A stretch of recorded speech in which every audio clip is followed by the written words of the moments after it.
Aujourd'hui, c'est une très bonne journée la famille. Bienvenue pour un nouveau vlog. On va rouler en T-Kart. Pas n'importe laquelle, le T-Kart aussi. Comme tu as peut-être vu dans le titre et la miniature. Alors T-Kart, pour ceux qui ne connaissent pas, c'est une société qui modifie spécialement des Porsche. Mais pas que, mais qui sont vraiment spécialisés dans la Porsche.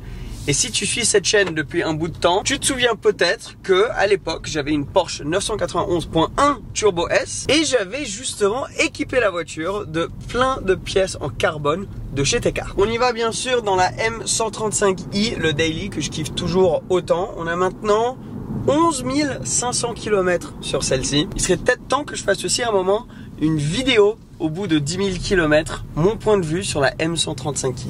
Point positif, point négatif, chose que tu ne peux seulement savoir quand tu es propriétaire d'une de ces voitures. Mets en commentaire si ça te dirait ce genre de vidéo. Regardez qui je récupère.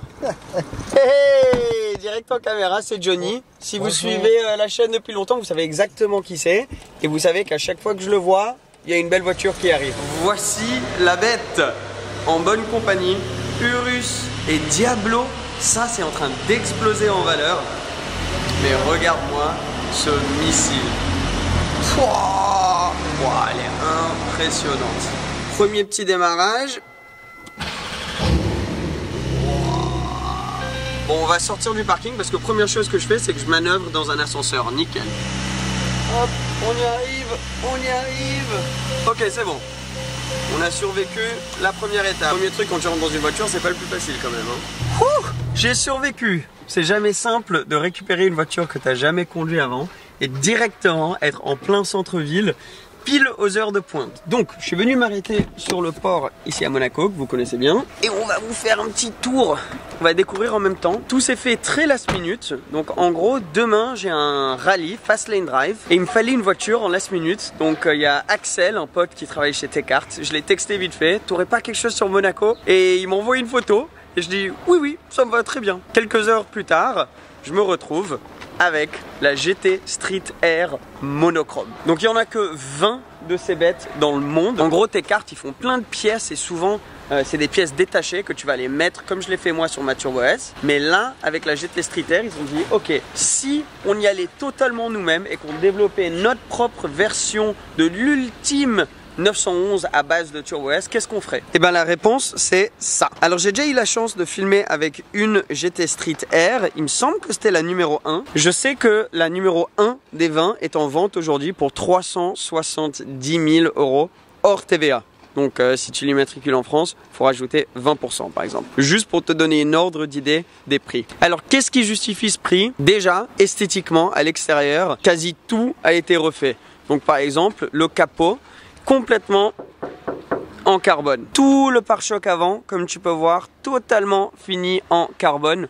Des petites ailettes en carbone, des nouvelles jantes forgées avec écrou centraux, une nouvelle donc peinture entièrement bien sûr. Même tu vois, ils ont refait les ailes avant type GT3 RS, mais du coup on est sur une base de Turbo S. Dans cette config full noire, elle a vraiment un look bestial. Tu vois pas le carbone autant quand elle est complètement noire comme ça que sur d'autres couleurs, comme par exemple, tu vois là sur le bas de caisse, tout ça encore une fois, tout fini en carbone. Les rétros entièrement fini en carbone. L'entrée d'air en carbone aussi. Désolé s'il y a des bruits, c'est parce qu'il y a un bateau de croisière juste là. Et d'ailleurs, ça serait dommage de pas vous montrer l'énorme yacht qui est juste à côté.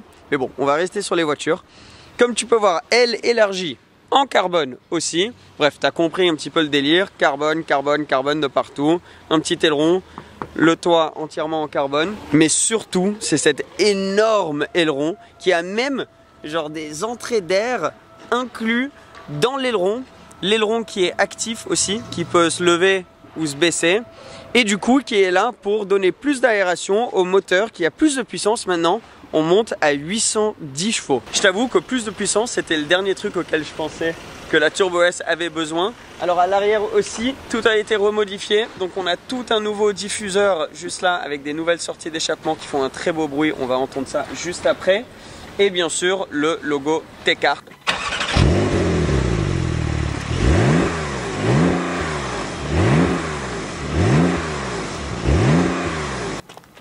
Elle te laisse pas monter dans les régimes quand t'es à l'arrêt.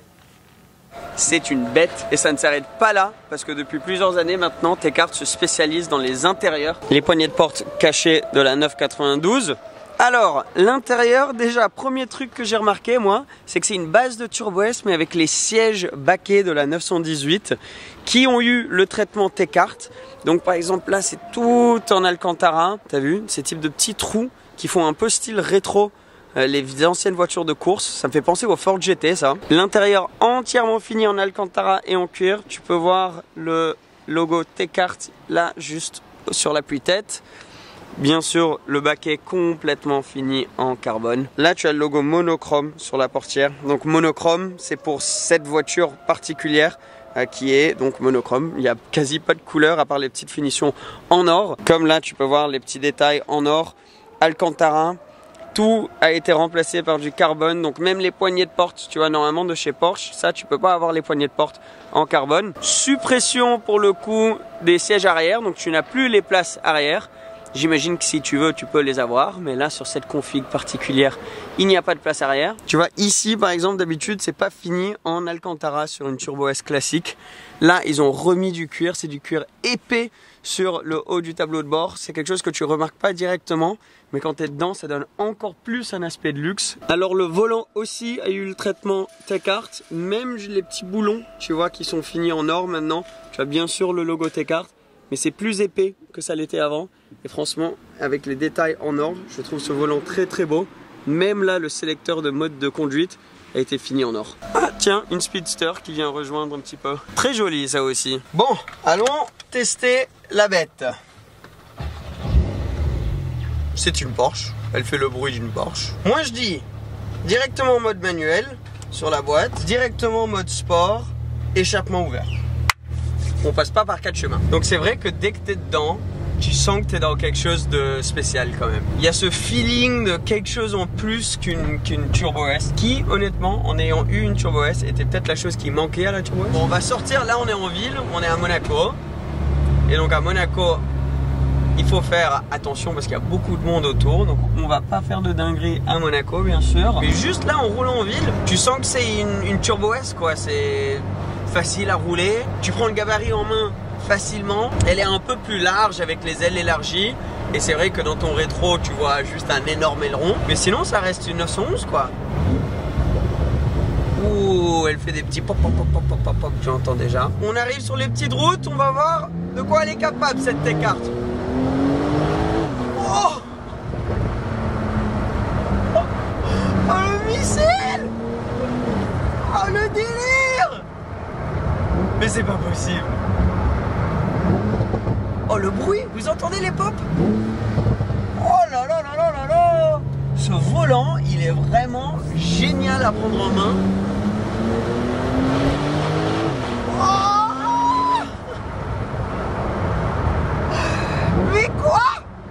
Elle décolle. Oh, elle a toujours ce bruit de la Turbo S. T'entends les turbos qui sont en train de prendre tout ce qu'il y a autour de toi, ils aspirent tout pour donner de la puissance à la voiture et te la livre cette puissance, elle part pas dans tous les sens. La puissance elle est là, elle est accessible. Oh là là là là là là, et ça freine fort. Oh le missile. En fait ils ont pris une turbo et ils l'ont montée à 11. Comme si une turbo pas déjà assez. Petite parenthèse, si tu suis cette chaîne régulièrement, tu sais que j'ai la chance et le privilège d'avoir cette Mustang de 1967. Et ce que j'ai appris dans l'expérience d'avoir ma première voiture classique, c'est qu'il faut énormément de pièces détachées. Et c'est pour cette raison que je suis très content de vous dire que pour cette vidéo, je me suis associé avec Ovoco. Donc Ovoco, c'est un site où tu peux acheter des pièces détachées. Mais non seulement ça, ce sont des pièces détachées à des prix super intéressants parce que l'idée de Ovoco, c'est de récupérer des pièces sur des voitures qui vont potentiellement partir à la casse, sur lesquelles il y a 95% des components qui sont en très bon état. Et au lieu de les jeter à la poubelle, les vendeurs sur Ovoco, dont il y a plus de 5000, récupèrent ces pièces-là et peuvent te les revendre pour ta voiture. Moi, par exemple, il me fallait un nouveau radiateur pour la Mustang. Ça sert à rien de racheter un truc complètement neuf quand un radiateur comme ça, s'il est en bon état, tu peux très facilement t'en procurer un sur Ovoko et ça fait très bien le taf. Je sais ce que tu te dis parce que je me disais pareil.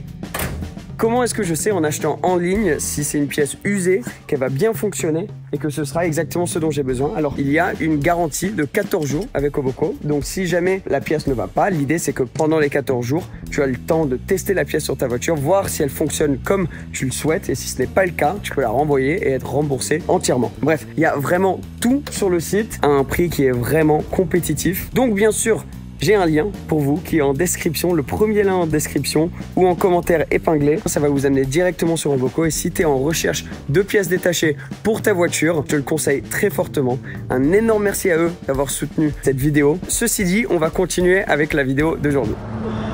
Oh, et en plus, tu as tout l'aéro en plus, l'aérodynamisme de plus. Donc, tu as un grip. Encore une fois, déjà que la Turbo S n'avait pas besoin de plus de grip, mais là, oh là là, c'est insolent. Oh, c'est ridicule limite, c'est tellement rapide. Et là, le grip.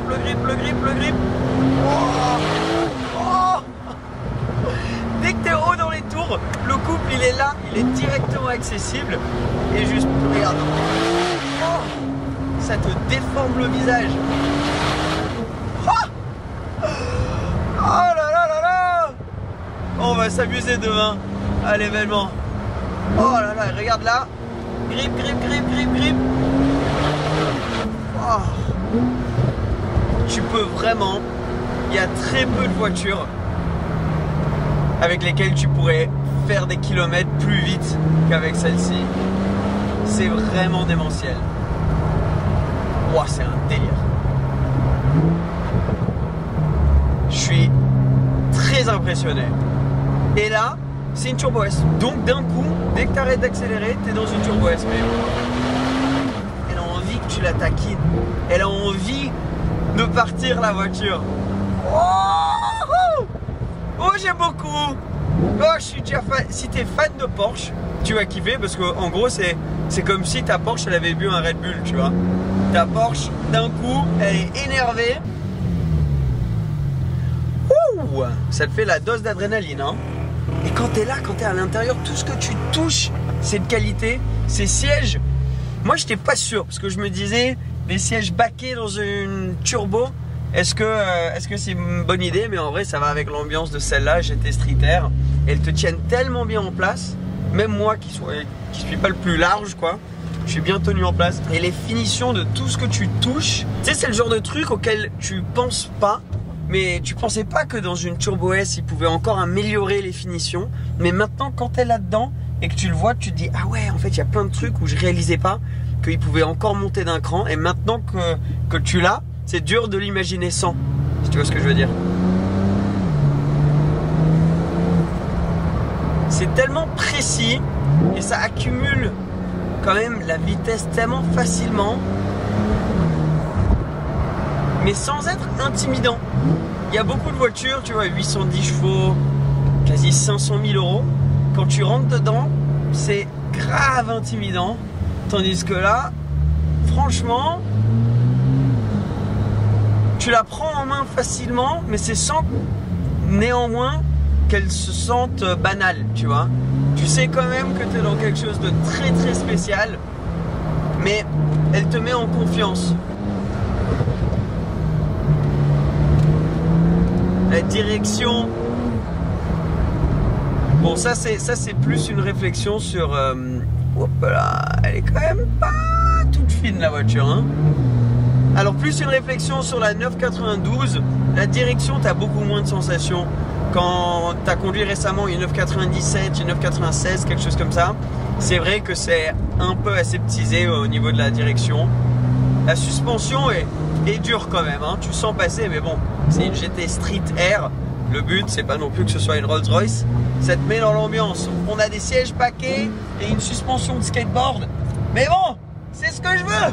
J'ai pas envie que ce soit tout confort non plus. J'ai envie qu'elle me tabasse un peu la voiture. Oh, le grip, c'est vraiment un délire. Le bruit, il est très beau.